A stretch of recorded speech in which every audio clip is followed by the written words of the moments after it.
Look at another problem. Let's look at another problem. We got tangent. You got tangent squared x plus 1 times cosine squared x minus 1. And they are saying that this is equal to negative tangent squared x. Notice how this looks somewhat confusing and complicated. Notice how they're saying that this can simplify down to something very reasonable, something very manageable. All right, so that's what this whole topic is about. Simplifying trigonometric expressions using identities. All right, so let's just look at what we're working with here. All right, so we've got our identities here. All right, so that's sort of, all right, there we go. All right, so here are our identities up top. We're going to use these identities here to simplify this left part of our equation here. All right, so note, with practice, you would hopefully notice that tangent squared x plus 1, that looks very, very similar to this here.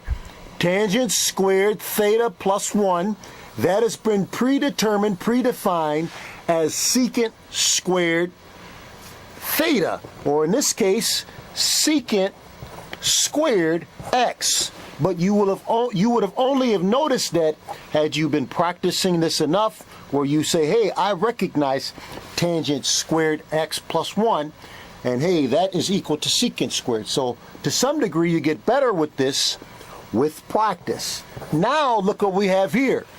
Cosine squared x minus 1. Well, that looks familiar too. All right, so if you look up here, this is cosine squared right here. If you subtract 1, cosine squared x, you subtract 1 here, and then you move this sine squared theta over here, you'd end up with, let's just write it all out. So you got sine squared x plus cosine squared x. That's equal to 1 by definition, but what you could figure out is what cosine squared x minus 1 is. You subtract 1 over here and over here, you get sine squared x plus cosine squared x minus 1 is 0, and you wanted to solve for cosine squared x minus 1, you'd end up with cosine squared x minus 1 is equal to negative sine squared x. All right, so that's what cosine squared x minus 1 is. You put that right there. Negative sine squared x. Now, your goal, your desire, is to see if this is equal to this. All right, so let's use the technique that we described earlier. The technique that we described earlier is converting what you have in terms of sine and cosine.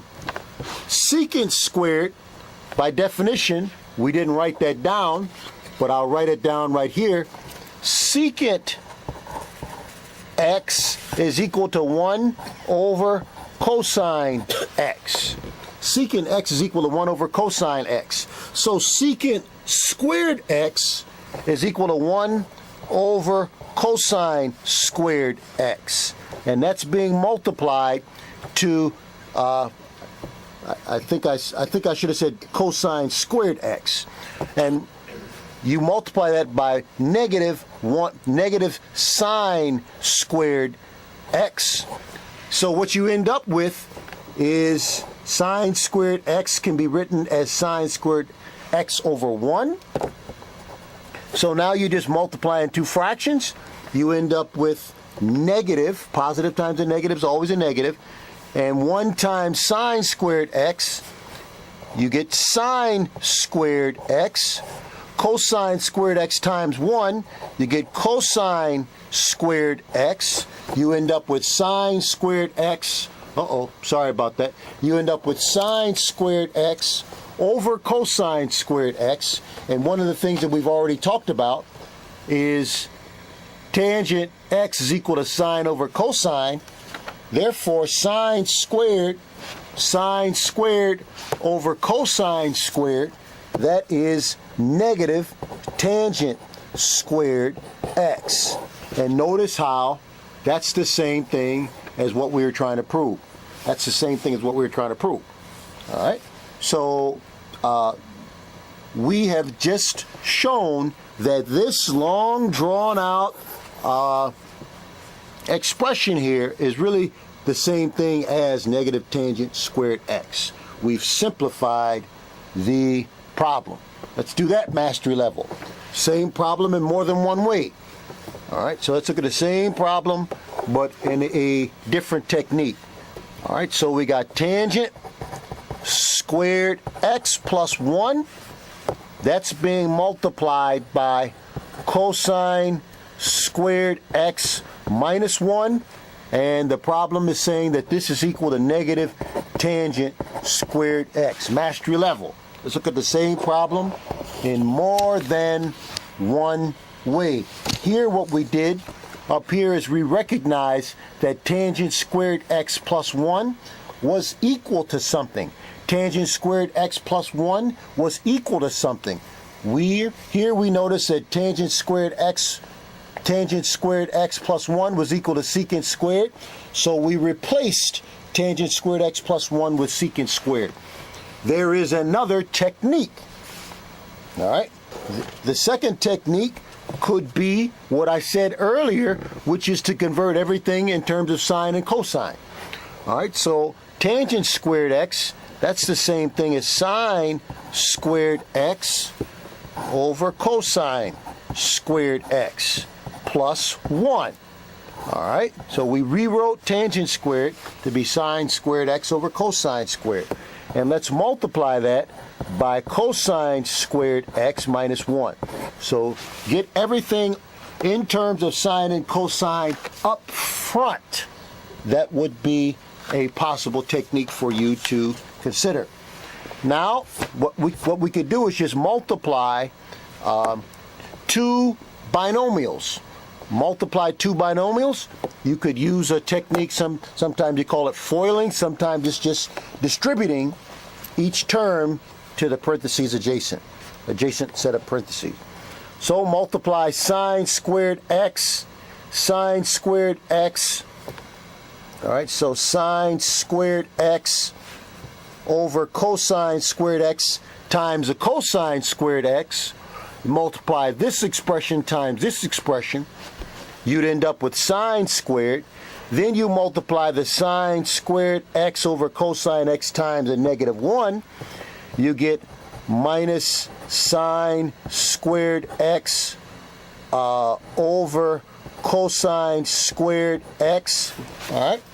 So multiplying this times a cosine squared x, you get sine squared x. Multiply this times a negative 1, and you get negative sine squared x over cosine squared x. And now you multiply the 1 times the cosine squared x, you get plus cosine squared x. And then you multiply the positive 1 times the negative 1.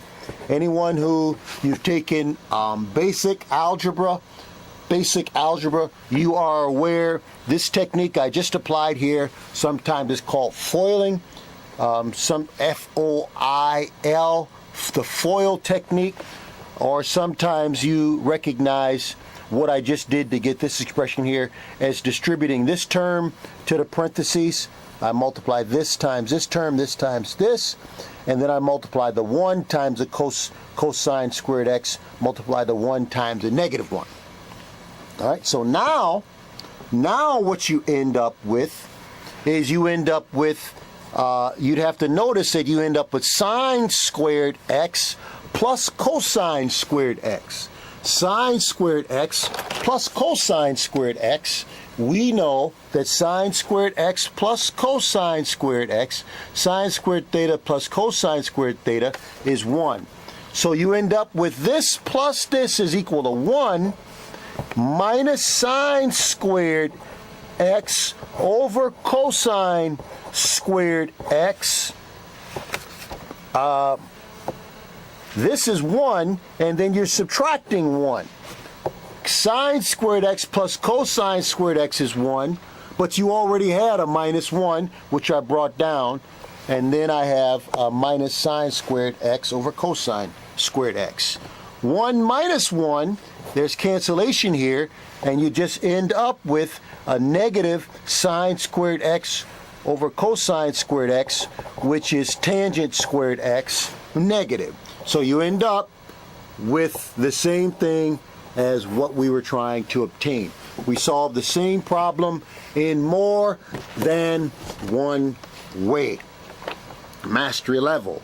What I'm going to do now is I've got time for one more problem where we are trying to simplify secant y plus tangent y is equal to cosine y over 1 minus sine y. One thing that I did not mention is you can either attack the left side and try to make it the right, or you can attack the right side and try to get the left. I'm going to continue to try to go from right or left to right.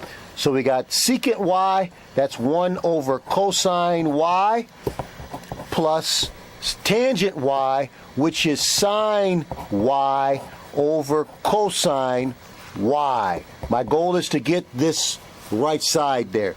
All right, so what we end up with is we end up with a common denominator, so we end up with 1 plus sine y over the common denominator cosine y. Our goal is to get this over here. So one of the things that you can do is observe that if you multiply by 1 again, but this time 1 being 1 minus sine y, 1 minus sine y, okay, which is 1, you would end up with the difference of two squares, you end up with 1 minus sine squared y. The outers and inners would negate each other, and you end up with 1 minus sine squared y. All right? And this would be over 1 minus sine y times cosine of y. All right? So what you had to be able to see is multiplying by 1 minus sine y, 1 minus sine y to 1 plus sine y would produce the difference of two squares, the result being 1 minus sine squared y, and you would have to know that 1 minus sine squared, using our identities that we've used previously, 1, and you subtract this sine squared over 1 minus sine squared would give you cosine squared theta here, but over here we get cosine squared y. So you have cosine squared y, which is the same thing as 1 minus sine squared y, over 1 minus sine y over cosine y. We only have really less than a minute left.